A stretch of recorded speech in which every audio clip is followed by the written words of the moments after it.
Hey y'all, been a long time since I posted on the 1114. I've had a lot happen. We've moved, built a house, got a small farm going over here, but hadn't had a lot of time to focus on making videos and things like that, but I have been tinkering on this in my off time. Let's show you what I've done.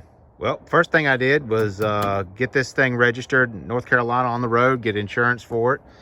That was an interesting process, although not too bad. Of course, the top, right? This is a custom top that I picked up from a local Humvee guy. He had got one that had a slant back put on, took this off, sold it to me. So the good thing about this, for this 1114, I didn't have B pillars. I didn't have C pillars. So they took this thing and custom made it. It's been on some other videos, other Humvees that have been in videos, so you may know it, you may have seen it before. It's mine here in North Carolina now, so it was everything I need to kind of get a somewhat dry top. You know, it's gonna bolt right down to the A pillar here. You can tell that they had bolted it a little, mine's sticking a little farther out than the other, and then I got to straighten all this up. I've got a piece of aluminum I'm gonna put over there, up here, to straighten all this out and make this edge look better. But you can tell these 1114s, stuff doesn't fit just like all the other Humvees. You know, it's not guaranteed. That's why sometimes getting parts is difficult. This armored vehicle versus that one was not. The different models, rev models, all sorts of different stuff. Turbo, not turbo, and so interesting. But you know, the good thing is you can kind of make it work. Since the last video, I've kind of cleaned up the inside here, took some of these trays and stuff out that were for ammo cans, lowered this guy down, just kind of left it sitting here. I think it looks cool. I've picked up a radio tray from one of my Humvee guys down in Savannah, and getting that bolted in, and right now I've got to get some mounts to finish that up, but things are going here. Had to change some of these gauges. I had to put a temperature gauge back in. That's the second one I've put since I've owned it, since it failed. Might not have seen the mirrors, so don't have matching color on that. I'm gonna wait till I kind of get things to a certain point and then start really painting. Mounted this mirror, had it up here, hated it because it was a huge blind spot when you're going down the road. So lowered it down, get it out of my line of sight.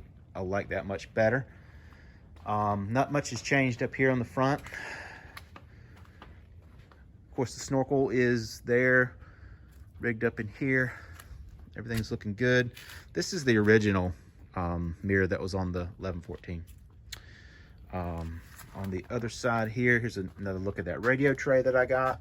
Not necessarily the one that works perfectly with this model, but hey, it bolted up, and I think it looks cool, and I'll be able to customize some stuff in there. It's funny, as long as I've been working on this, I'm still finding casings just laying around. Then I just leave them in there. Left this ammo can holder here. Got a couple of ammo cans just put up there. I just think it looks cool.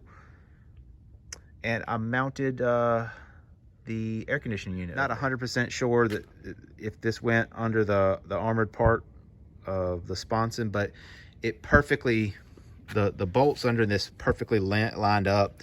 And then there was this drain hole cut right here, and I just think that's where it was meant to be. So I think it looks good up there. I'm gonna, of course, paint it up. So picked up this also too, not too long ago. Mounting bracket. Went ahead and got the antenna bracket, and just kind of one of the shorter antennas. It only makes it up here. I think that looks pretty good. It's got a good look to it. Next project is doors. So I picked this up from Wayne down in Savannah. I've got you know, a pile of doors to clean up here. Some of them are roached, some of them are good, and so I am going to get some sort of door, because it's getting colder here in North Carolina. Some sort of door to at least lock in some of the the cold wind and keep some of the quote-unquote heat in the vehicle. And that's another look. I am going to have to put a controller on this, a smart box, and I am going to get one of the push button ones because I have a problem here. No wait button. Like, now in cold weather, it's not gonna crank that good, and I've been running it.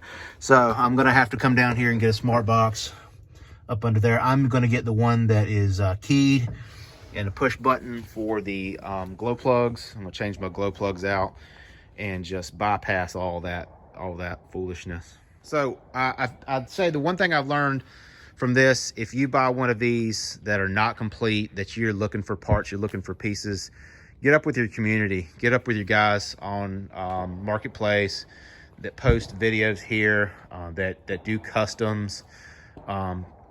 You know, they're going to have the parts, they're going to have the knowledge, and might be able to find you something, steer you in the right direction. But y'all have fun. Thanks for watching. Got any questions, let me know.